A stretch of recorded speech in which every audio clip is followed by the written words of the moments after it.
my flow, I keep it controlled. Retract that filament, watch the story unfold.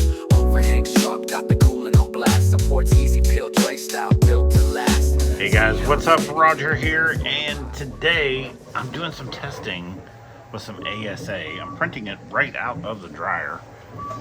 And even though I've done some ABS printing in the past and had no issues, this ASA is giving me fits.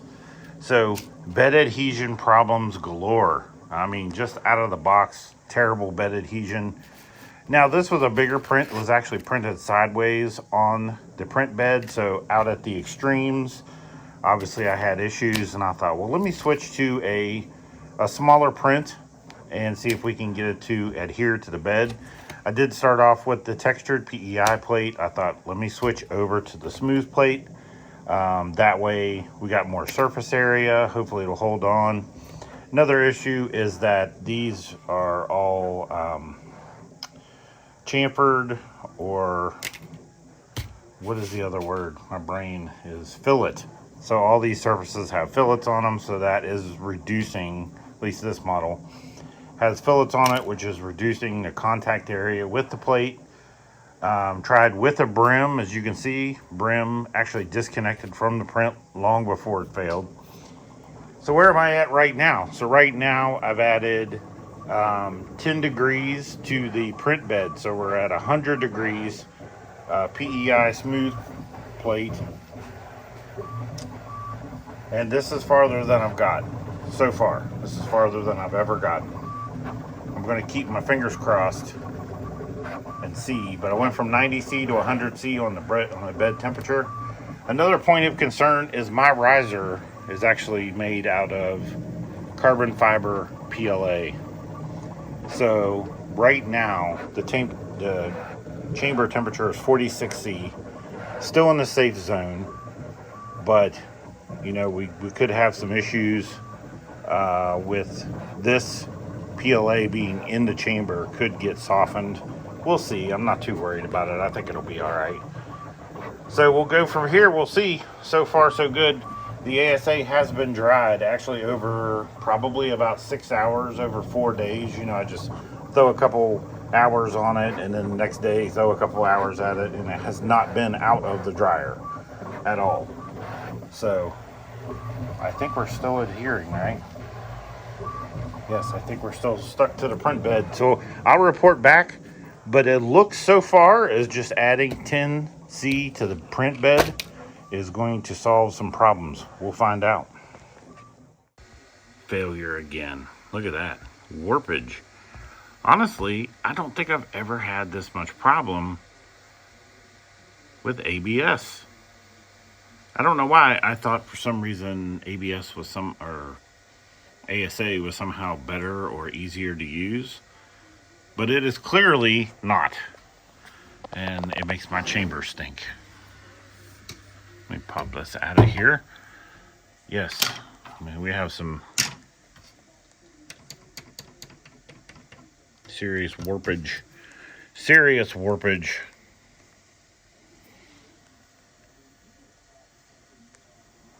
The bottom layer looks good though.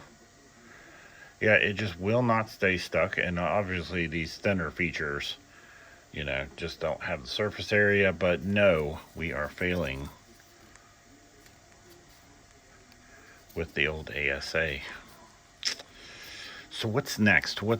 You know, I thought about switching to I got a 0.4 nozzle on. Thought about switching to a 0.6 nozzle just to see if maybe a wider extrusion might help with adhesion a little bit. Not going by any scientific basis, so you know, don't flame me in the comments if that's not a thing, but it was a thought. Wider extrusion lines, maybe we can get better bed adhesion. I really don't need to use ASA. I'm just kind of experimenting with it to see what I need to do to get it to work, because honestly my ABS, I threw it in, I hit print. I printed several things in ABS, not big things, but like drains and brackets and things that, you know, need that structural rigidity and can deal with some flex and heat. So the next step, even though I don't think will benefit directly, it may benefit a little bit just because of the wider extrusion.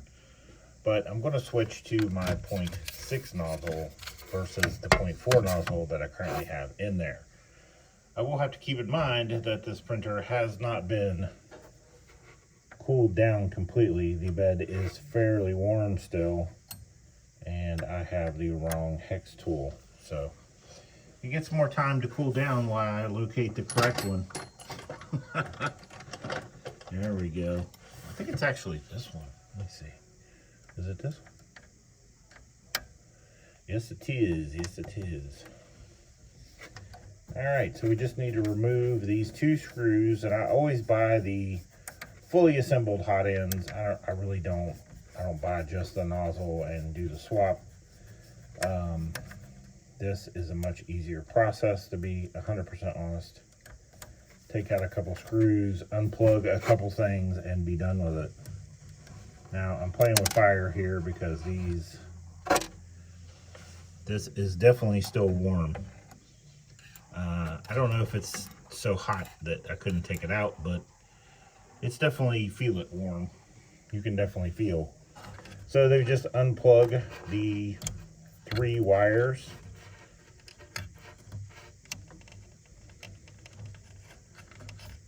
And the last wire. And then there is a little retainer right here, but I never use it. And probably bad on me, I probably should, but I never put it in there.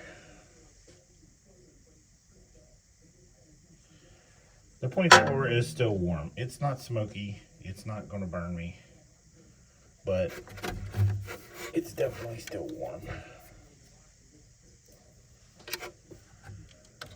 So now we just slip our 0.6 back up in there. Make sure it's seated completely. And then we can reinstall our screws.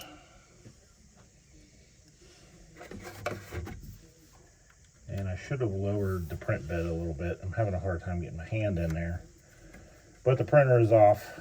My lights are on because I have those on a separate switch, just to benefit in situations like this. I could have tied the lights into the machine itself, but the lights would go out when the machine went off, and then I would be changing nozzles in the dark, and that doesn't seem like a great idea. Let's see here. May have to loosen this other one to get that to line up. And my phone's in the chamber, so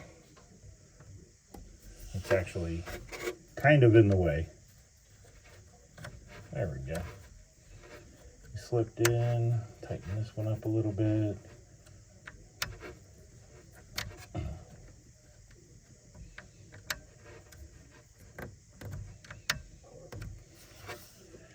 And don't call the bamboo police on me because I don't use that. Why am I going to fight with this retainer when the wires just tuck in out of the way anyway? So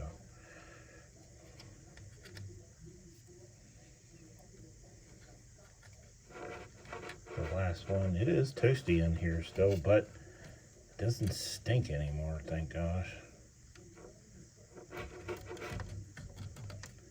ASA, like ABS, is extremely smelly.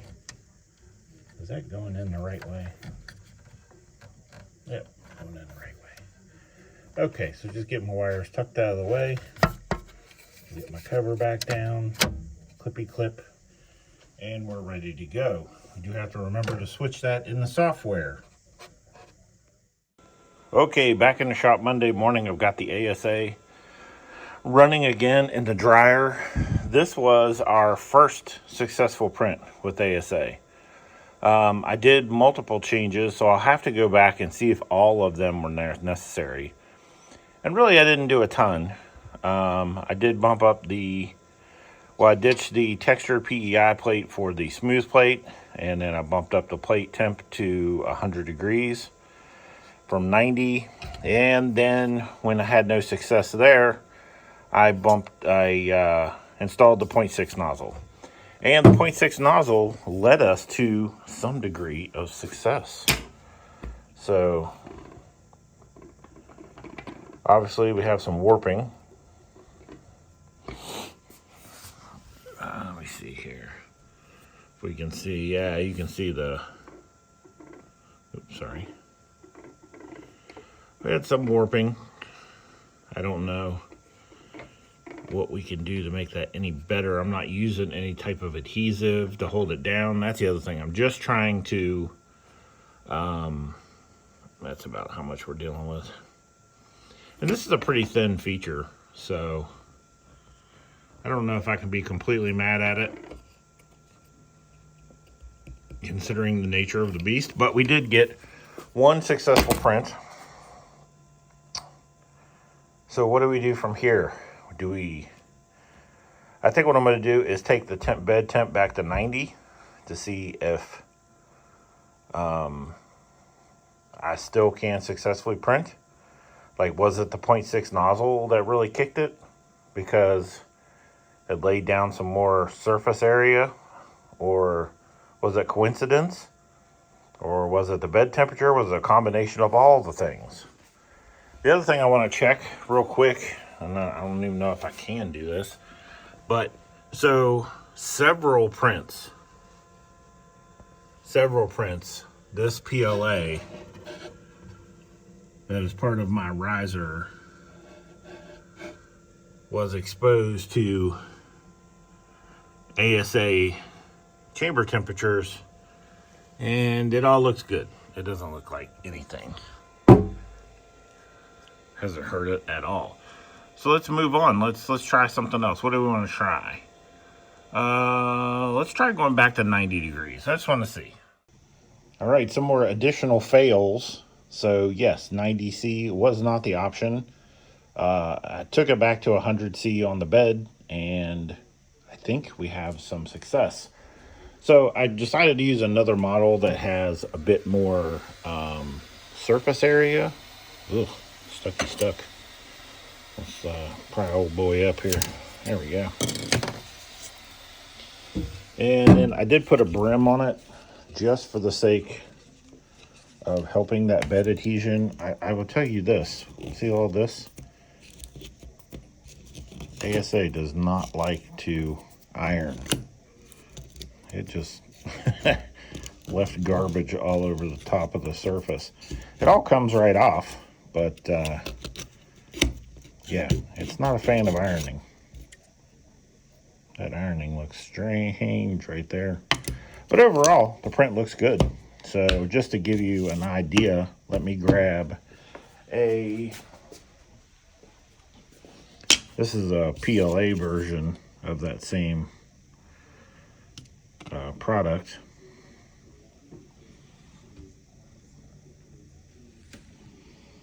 Dimensionally pretty close. Tough to tell. Looks pretty close. But overall, not bad. So here's our ASA print, and let's remove our brim, which I don't normally do brims, but in this case, it seemed appropriate. Came off nice and easy. I don't even think I have to take grab that piece right there. Yeah, no need for a deburring tool. That brim came off nice. So yeah, overall, it came out pretty decent. That's a strong part. And then with ASA, more temperature resistant than ABS, better able to deal with the elements than ABS. So if you can get it dialed in, it's great for functional parts. I could try to print this now that I've got it somewhat dialed in with the 0.6 nozzle and using a brim. I might be able to print that now, but at this point, I don't think I want to spend any more material. I'm pretty happy where I'm at. Everything came out nice. So we're going to call that a win. Later.